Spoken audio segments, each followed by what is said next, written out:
First at 5, a flood emergency with rivers rising in New Jersey.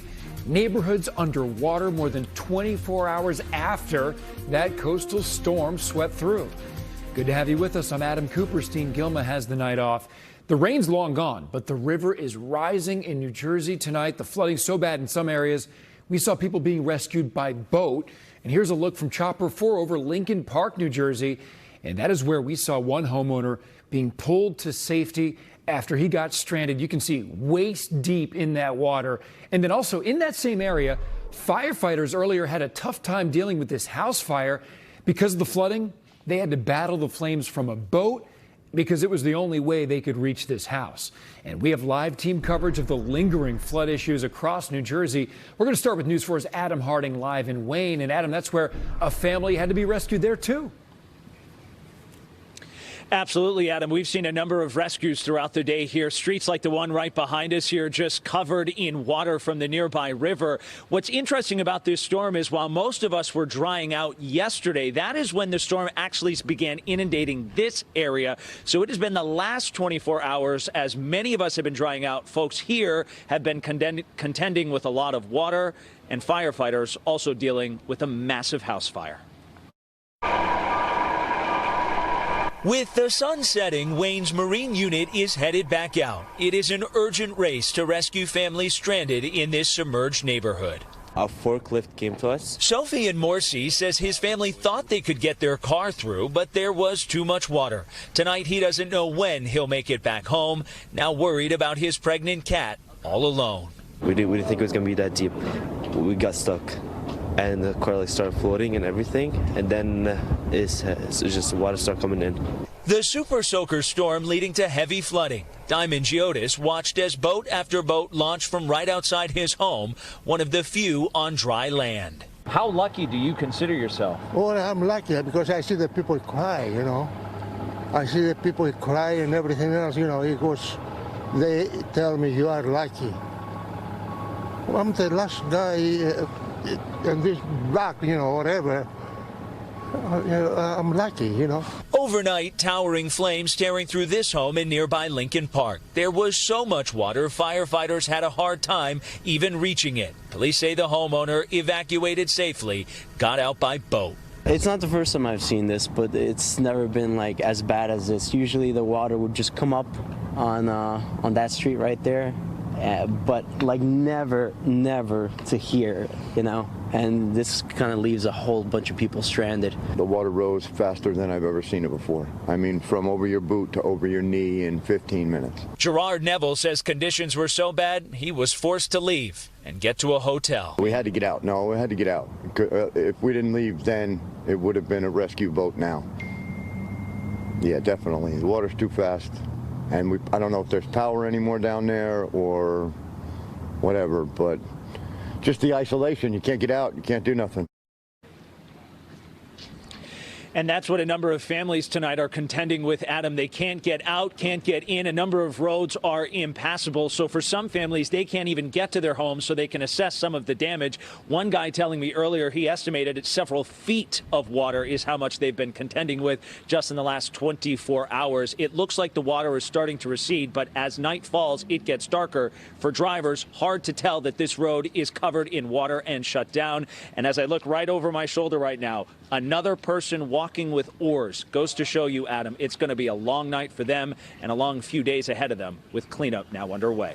Reporting live in Wayne tonight, I'm Adam Harding, News 4, New York. Yeah, many concerns ahead for the folks there. Adam, thank you. Let's get over to News 4's Checky Beckford now.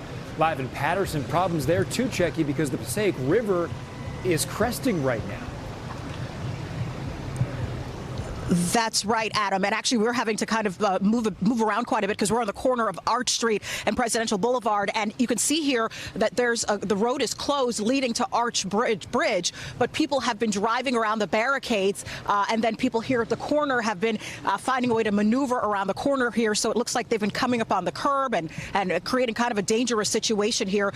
Again, though, people venturing into that deep water that they're obviously being warned not to drive through, even though a barricade is in the way, they're going through through it anyway. Several of them have made it across, though, so it shows that the water is apparently not too deep at this point, but you shouldn't take the chance. Over here, though, I want to show you down Arch Street.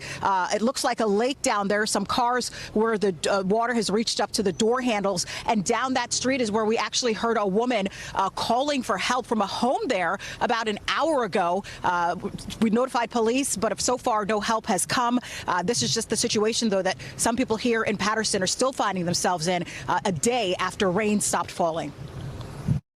The rainfall has long stopped, but the fallout from Monday morning's storm continues in Paterson. A rushing Great Falls pouring into the swollen Passaic River. The water already left its bank yesterday and is doing so again, flooding streets and threatening homes and businesses. My shop is the one who's going to suffer. The river already reached Alvaro Granado's parking lot. He's now racing to move cars from his auto shop and dealership to higher ground. Trying to find out where I can park him in the street. I don't have nowhere to park him. He's not the only one working against time, afraid of what could get into their vehicles if more of the river water gets out. It's dirty, it's contaminated, it's filthy.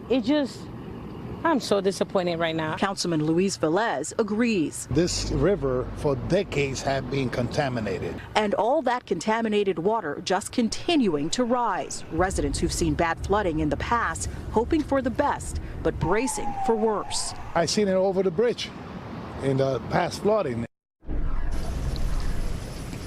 And you're seeing a police car right here now reversing just within the last minute. He pulled up to Arch Bridge right here. That bridge has been blocked off here, Presidential Boulevard and Arch Street, but people have been driving through the deep water there and going through despite the warnings not to drive through the deep water. Again, the water down there is preventing some people from leaving their homes. We heard a woman again calling for help about an hour ago, still waiting, though, for rescue crews to come here and help her. We're live in Paterson. Checky Beckford, News 4, New York. Okay, Checky, thank you. And, it's not just a couple of neighborhoods. The flooding pretty widespread across parts of North Jersey. Here is a live look from Chopper 4 over Pequannock Township right now. It's a little hard to see because of the dark, but Route 23 is closed at the moment because water has completely flooded the road there. And this is the area, if you know the area, near the Legacy Castle. That's on Alexander Avenue. Traffic being diverted now between Route 202 in Wayne and also Newark Pompton Turnpike. So let's bring in Storm Team 4's Janice Huff, because the big question that people are wondering is, when is this water finally going to recede? Well, Adam, the good news is that we're not getting any more rain, so that will not exacerbate the problem. The rivers will begin to recede starting tonight, tomorrow, but where we've had major flooding, it might take a couple extra days because there's still some water upstream that's draining down. So flood warnings will remain in effect along these blocked green shaded areas. That's right along major rivers in New Jersey and Connecticut and the Hudson Valley. This is a look at the Passaic River at Little Falls. Most recently, it's at a major flood stage, 9.85 feet. But you'll notice it'll start to recede gradually tonight and through the next several days back down to 7 feet, which is minor flooding. That's down to Saturday. So that river will take a little while, but where people can get in and out, it won't take that long, maybe another couple of days. The Passaic River, the Pompton River, all at major flood stage still, so they'll be below it by the weekend. But areas like the Ramapo and Pompton Lakes and the Rockaway River tonight for the Ramapo, for the Rockaway on Friday. Yes, no rain in the forecast. That's long gone, and so we don't have to worry about that. It stays dry. The temperatures will be chilly for us. 37 degrees right now. Skies will clear out later tonight, down to the mid-30s in the city. A little bit of wind chill, and we'll have to bundle up still. We'll talk about the holiday weekend forecast coming up in a few minutes.